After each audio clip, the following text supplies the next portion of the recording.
पूर्व कि क्षत्रियों का मतलब जो लड़ना जानता हो, ये समझाइए ना। और जब सब एक ही जाति, एक ही रिश्तेदार है, ब्राह्मण का कर्तव्य शिक्षा प्राप्त करना, शिक्षा प्रदान करना, यज्ञ करना, और क्षत्रिय का कर्तव्य अध्ययन करना, यज्ञ करना, भेंट देना।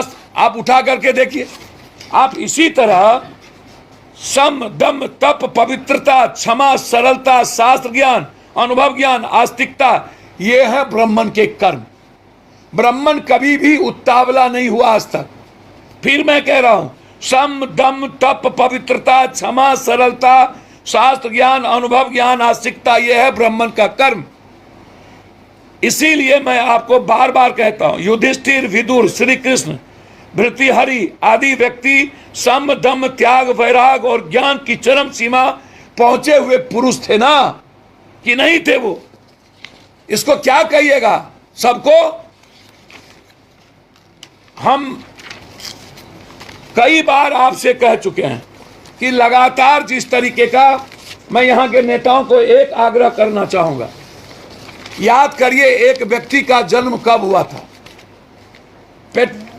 पीटर मेरिटोजबर्ग स्टेशन 7 जून 1893 गांधी जी को धक्का मार के रेलवे स्टेशन पर जब गिरा दिया गया था, तो वो लम्हा एक इंसान पैदा किया था, और उसी से प्रभावित हुए थे नेल्सन मंडेला। और उसी वक्त साम्राज्यवादी सोच और हिंसा के खिलाफ जूझने का संकल्प एक व्यक्ति ने लिया था दक्षिण अफ्रीका में। नेल्सन मंडेला से किसी ने पूछा कि आप सबसे ज्यादा गांधी से प्रभावित क्यों हैं? उन्होंने कहा था, क्षमाशीलता और सबको साथ ले चलने की प्रवृत्ति ही गांधी का नाम है, और उसी ने प्रभावित किया। तब नेल्सन मंडेला ने क्या किया था?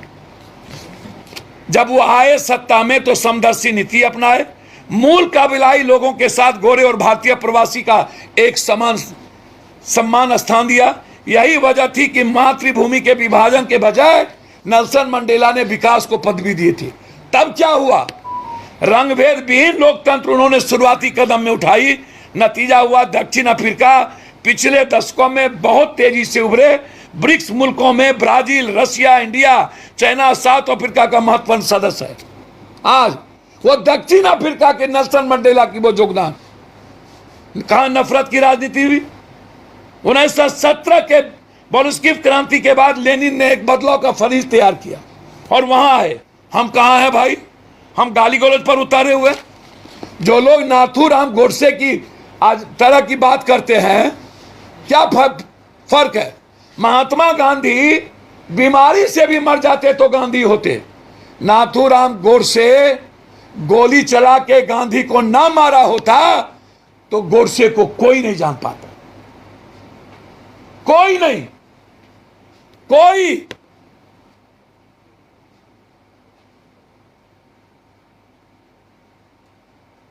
इसीलिए समूह, समाज,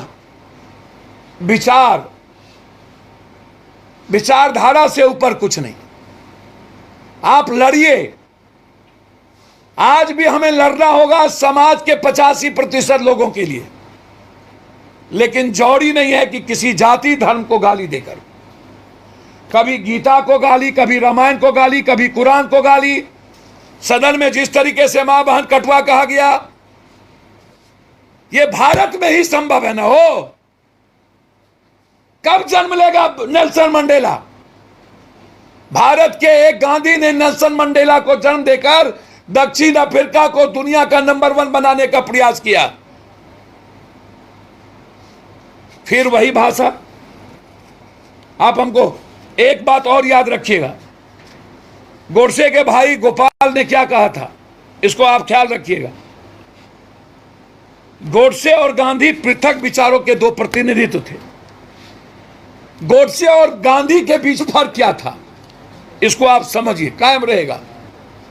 ये जो विचारधारा है ना, ये सबसे महत्वपूर्ण है। और अभी नेताओं की जो विचारधारा है वह मानवता का नहीं है, लोकतंत्र का नहीं है, संविधान का नहीं है, वह हिंदुस्तान के 140 करोड़ लोगों की आर्थिक आजादी का नहीं है, वह 1 नेशन 1 हेल्थ 1 एजुकेशन का नहीं है। सिर्फ राजनीतिक व्यवस्था को सुधारने के लिए कोई जाति व्यवस्था इसमें नहीं आती है। इससे और क्षत्रियता का जो युद्ध था, पराक्रम था, उसको कुछ गलत लोगों ने इतिहास को और गलत तरीके से समाज में नए जनरेशन में गाली गलौज करके अपमानित किया है। ये गलत है। हमें गर्व है हर विचारधारा के साथ, हर वर्ग, वर्ण और जाति के किए हुए इतिहास पर हम उसका सम्मान करते हैं। लेकिन जिस तरीके से आज बीजेपी या अन्य लोग लगातार इसको काट दो, उसको कर दो, ऐसे लोगों को राजनीति से रोकना चाहिए। इसके पीछे बड़ी शक्ति है जिसमें बीजेपी की भूमिका है। जब जब बीजेपी हारती है तब तब हमेशा हर 1-2 महीने के बाद ऐसी विचारधारा लाता है, जो सदन में इसके पहले एक राज्यसभा सांसद के साथ किया गया। आज तक हम आपको बोलते हैं, इतनी बड़ी घटना के बाद कोई गाली गलौज क्यों नहीं किया? राज्यसभा में उसको मां बहन की गई, राज्यसभा में उसको कटवा कहा गया, कोई मुसलमान क्यों नहीं गाली गलौज किया?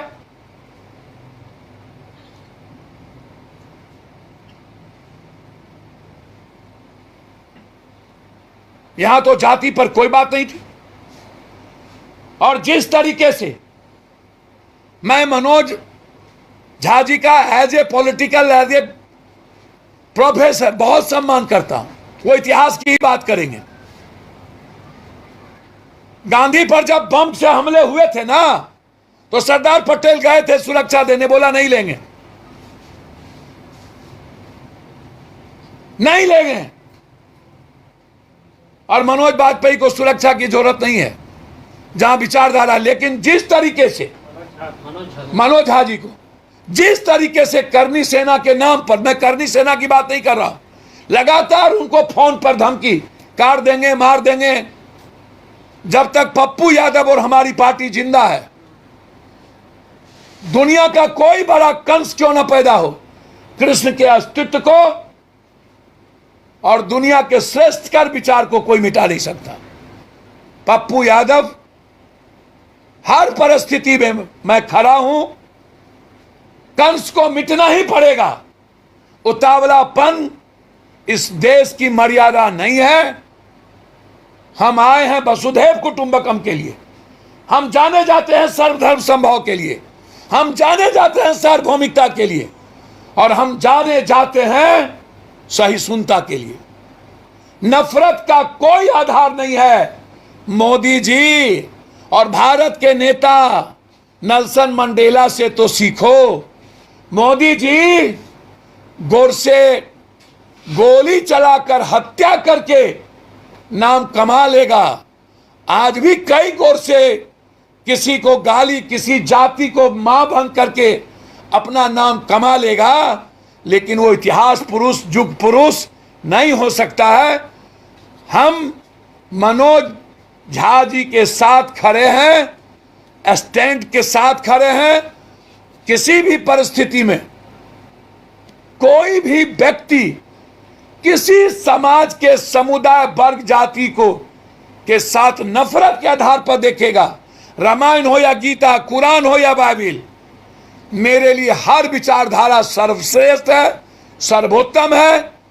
किसी को गाली देने वाले के खिलाफ पप्पू यादव से लड़ना होगा। बहुत बहुत धन्यवाद। नमस्कार। साजिश है तो क्या आनंद मोहन भाजपा से गाइड हो रहे हैं? सर मैं नहीं जानता हूं। मैं भाजपा की बात की, भाजपा के एमएलए, भाजपा के लोग क्या बोल रहे हैं, कौन क्या बोलता है, मुझको नहीं पता। पप्पू जी, विवाद तो आपके मित्र और उनके बेटे ने खड़ा किया। सर मैं कह रहा हूं कि मेरे भाई हैं, युधिष्ठिर, अर्जुन, नकुल, सहदेव भी तो भाई थे ना। अर्जुन की बहन और कृष्ण की बहन भी तो रिश्तेदारे थे ना। यदि तुलसी का महत्व है तो वाल्मीकि का भी दुनिया में महत्व है ना, राम का भी महत्व है ना। एक दूसरे के पूरक हैं। जिस किसी ने भी, मैं समझता हूं कि मैं और लोगों की तरह नहीं बोलूंगा, मैं सलाह भी देने के लायक नहीं हूं, मेरी औकात भी नहीं है, लेकिन मनोज झा जी के साथ उनके सम्मान और उनकी हिफाजत के लिए खड़ा रहने का ताकत और दम मुझ में है। सर, एक आदमी कहता है कि जी खींच लेंगे और आप कहते हैं उनको बचाएंगे, तो क्या? सर, मैं बचाने की बात नहीं किया। मैंने कहा कि हर तरह के जाति, धर्म, वर्ण और वर्ग और विचारों का सम्मान के लिए पप्पू यादव और हमारी पार्टी मरने को तैयार है। हम किसी जाति और किसी विचारधारा के कारण ना तो किसी का जी खींचेंगे, ना तो किसी का गर्दन काटेंगे, ना तो खून की नदियां बहाएंगे। खून की नदियां सिर्फ गरीब के लिए बहेगी। गरीबी मिटाने और गरीब जैसे शब्द को खत्म करने के लिए खून की नदियां बहेगी, अपनी राजनीति के दुकान के लिए और खुद की महत्वाकांक्षा के लिए नहीं।